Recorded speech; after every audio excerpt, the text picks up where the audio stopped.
네, 우리 성경 말씀 함께 보도록 하겠습니다. 성경 말씀 창세기 39장 9절 말씀입니다. 창세기 39장 9절 말씀을 제가 봉독하겠습니다.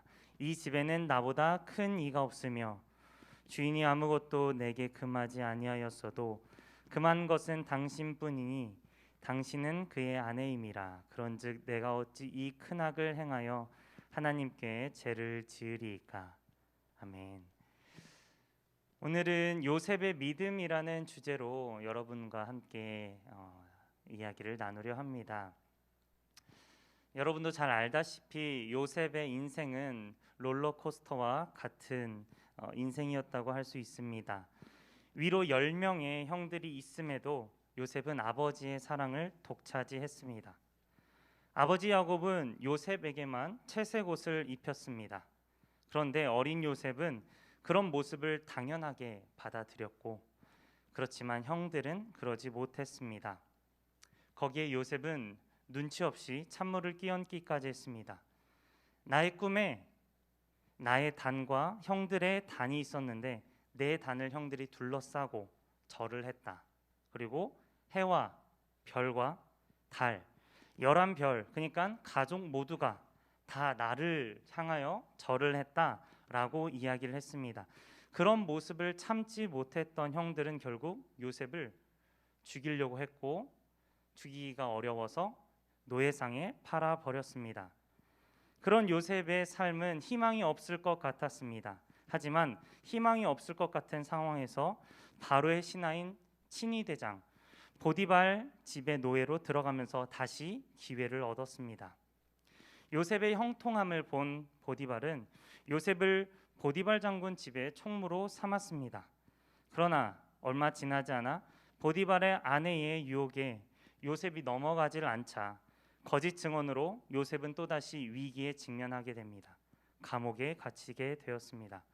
그렇게 몇 년을 감옥에서 지낸 요셉은 바로의 꿈을 해석한 공로로 또다시 기회를 얻어 애굽의 총리로 임명됩니다. 그리고 기근으로 야곱의 가족이 애굽의 총리였던 요셉에게 절을 하며 음식을 얻으러 옵니다. 이로써 어렸을 적 꿈인 요셉의 꿈이 이루어지게 되죠. 요셉에게는 이루어질 수 없을 것 같던 사랑하던 가족과의 만남을 이뤘습니다. 이것이 바로 요셉의 생애죠. 그렇다면 요셉은 끝까지 버텼기 때문에 성공한 것일까요? 절망적인 상황에서도 요셉은 끝까지 포기하지 않은 것은 사실입니다. 그리고 포기하지 않았기 때문에 기회를 얻었습니다. 하지만 요셉의 목표는 버티는 것도 아니었고 성공하는 것도 아니었습니다.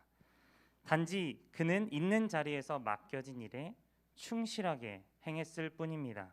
하지만 성경에서 나오는 믿음의 사람들은 거기에서 끝나지 않고 한 가지가 더 붙습니다. 바로 여호와께서 함께 하셨습니다. 여호와 하나님께서는 요셉과 함께 하셨습니다. 창세기 39장 2절 3절에 보면 이렇게 써 있습니다. 여호와께서 요셉과 함께 하심으로 그가 형통한 자가 되어 그의 주인 애굽 사람의 집에 있으니 그의 주인이 여호와께서 그와 함께 하심을 보며 또 여호와께서 그의 범사에 형통하게 하심을 보았더라. 여기서도 끝나지 않죠. 창세기 39장 21절 23절에 보면은 여호와께서 요셉과 함께 하시고 그에게 인자를 더하사 간수장에게 은혜를 받게 하심에 간수장이 옥중 죄수를 다 요셉의 손에 맡김으로 그 재반 사물을 요셉이 처리하고 간수장은 그의 손에 맡긴 것을 무엇이든지 살펴보지 아니하였으니 이는 여호와께서 요셉과 함께 하심이라. 여호와께서 그를 범사에 형통하게 하셨더라. 아멘. 요셉은 그렇다면 과연 하나님께서 택하신 특별한 선택받은 사람이었을까요? 요셉이기 때문에 하나님이 선택하신 것이지 나는 그냥 일반 남자 사람, 일반 여자 사람 이어서 하나님이 함께 하시지 않은 것일까요? 대답을 드리자면 요셉이 특별하기 때문에 성경에 나오는 믿음의 사람들이 하나님의 특별한 선택을 받았기 때문에 그런 것이 아닙니다. 그들만 하나님께서 함께 하신 것이 아닙니다. 요한계시록 3장 20절을 함께 볼 건데요. 이렇게 써 있습니다. 볼지어다 내가 문 밖에 서서 두드리노니 누구든지 내 음성을 듣고 문을 열면 내가 그에게로 들어가 그와 더불어 먹고 그는 나와 더불어 먹으리라 라는 말씀이 있습니다. 이 말씀을 아주 잘 표현한 그림이 있습니다. 잘 보이십니까? 네. 예수님이 등잔을 들고 문 밖에서 노크를 하려고 기다리고 있는 장면입니다. 근데 이 그림에는 독특한 특징이 있습니다. 잘 안 보이실 테지만 알고 보면 문고리가 없습니다. 혹시 알고 계셨는지 모르겠지만 문고리가 없는 이유는 무엇일까요? 바로 예수님이 직접 여는 것이 아니라 그 안에 있는 사람이 직접 문을 열어드려야 예수님이 들어오실 수 있다는 겁니다. 다시 한번 요한복음 3장 20절을 제가 읽어드리겠습니다. 볼지어다 내가 문 밖에 서서 두드리노니 누구든지 내 음성을 듣고 문을 열면 내가 그에게로 들어가 그와 더불어 먹고 그는 나와 더불어 먹으리라. 하나님께서는 우리를 부르시는데 모두에게 똑같이 동일하게 부르십니다. 하지만 그분을 받아들여 그분을 내 삶의 주인으로 모시는 것은 바로 나의 선택입니다. 우리를 구원하시기 위해 예수님이 이 땅에 오셨습니다. 하지만 이 모든 사람들이 예수님을 영접하는 것이 아니듯이 말이죠. 요셉은 본문에서 믿음의 본을 보이고 있습니다. 어떤 것인지 우리 본문을 다시 한번 읽겠습니다. 창세기 39장 9절을 우리 다 같이 한번 읽어보도록 하겠습니다. 이 집에는 나보다 큰 이가 없으며 주인이 아무것도 내게 금하지 아니하였어도 금한 것은 당신뿐이니 당신은 그의 아내임이라. 그런즉 내가 어찌 이 큰 악을 행하여 하나님께 죄를 지으리이까. 아멘. 여러분, 호가호위라는 말이 있습니다. 여우호, 거짓가, 호랑이호, 위엄위 다 아실 거라 생각합니다. 여우가 호랑이의 위세를 빌려 호기를 부린다는 뜻으로 내 힘이 아닌 남의 힘을 빌어 자기의 위엄을 떨친다라는 말입니다. 요셉은 보디발 집의 총무로 있었습니다. 그렇기 때문에 요셉은 보디발의 힘을 빌어가지고 자기의 마음대로 위세를 부리고 마음대로 무엇이든 할 수 있었습니다. 이런 말이 있어요. 위기를 기회로 만든다. 위기는 곧 기회이다 라는 말이 있죠. 근데 반대인 말도 당연히 성립되겠죠. 기회는 위기가 될 수 있다 라는 것입니다. 요셉의 삶의 중심에는 하나님이 있었습니다. 요셉의 삶의 중심에 기회가 있었음에도 불구하고 그는 기회를 위기로 만들지 않았습니다. 요셉은 보디발을 따르는 것, 보디발의 일을 충실히 행하는 것, 근데 그거에 넘어 요셉은 무엇을 봤냐면 보디발을 보지 않고 하나님을 바라봤습니다. 요셉을 위대하게 바라보는 장면이 바로 이것이죠.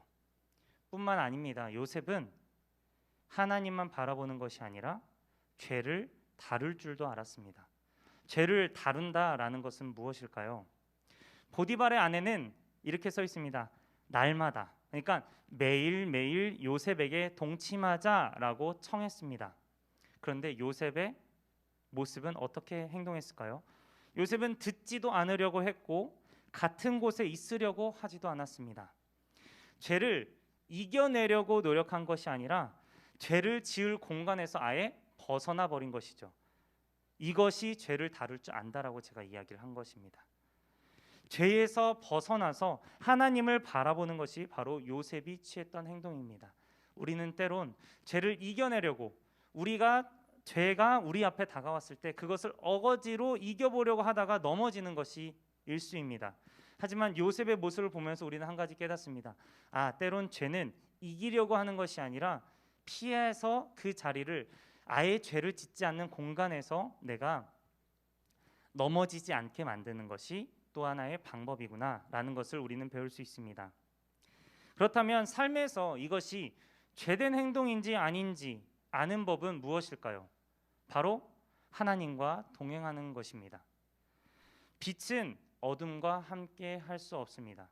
이곳에 저에게 빛이 비추지고 있죠. 그리고 여러분이 있는 곳에는 어둠이 있는 것이 아니라 빛이 조금 비춰진다라는 것입니다. 주님은 빛으로 이 땅에 오셨습니다. 죄인 어둠은 빛이신 주님과 함께 하면은 그 어둠이 드러나게 돼 있습니다. 그렇다면 하나님을 믿는다는 그 믿음은 무엇일까요? 그분의 내 삶을 맡긴다라는 것입니다. 아까 전에 제가 여러분 자리에는 어둠이 있는 것이 아니라 빛이 조금 비춰진다라고 이야기를 했죠. 믿음도 똑같습니다. 50%만 믿는다 아니면은 90%만 믿는다 라는 말은 50%만 안 믿는다, 10%만 안 믿는다가 아니라 못 믿는다입니다. 믿는다라는 것은 내가 행가래를 칠 때 내 밑에 있는 사람을 온전히 믿어야 내 몸을 맡길 수 있다라는 것입니다. 믿는다라는 것은 내가 헬리콥터를 타고 하늘에서 스카이다이빙을 하면서 떨어질 때 낙하산이 펴진다라는 것을 100% 믿는다라는 것입니다. 그렇지 않으면 절대 떨어질 수가 없는 것이죠. 이게 바로 믿음입니다. 이런 결정을 할 때는 하나님을 믿고 저런 결정을 할 때는 하나님보다는 내 경험을 믿고 이것은 하나님을 온전히 믿는다는 것이 아닙니다. 요셉이 노예로 있을 때 감옥의 죄수로 있을 때도 하나님이 함께 하신다는 것을 믿은 믿음으로 요셉의 인생을 하나님께서 책임져 주셨습니다. 여러분은 여러분의 인생을 누구에게 맡기시겠습니까? 여러분의 경험에 맡기시겠습니까? 아니면 돈에 맡기시겠습니까? 명예에, 권력에 맡기시겠습니까? 우리 시간 영원히 변치 않는 말씀이신 주님께 우리의 인생을 맡기시길 바랍니다. 말씀을 읽고 말씀이 내 삶의 기준이 되어 내 삶 가운데 역사하시는 주님께 내 삶을 맡겨 믿음으로 나아가는 저와 여러분이 되시길 소망합니다.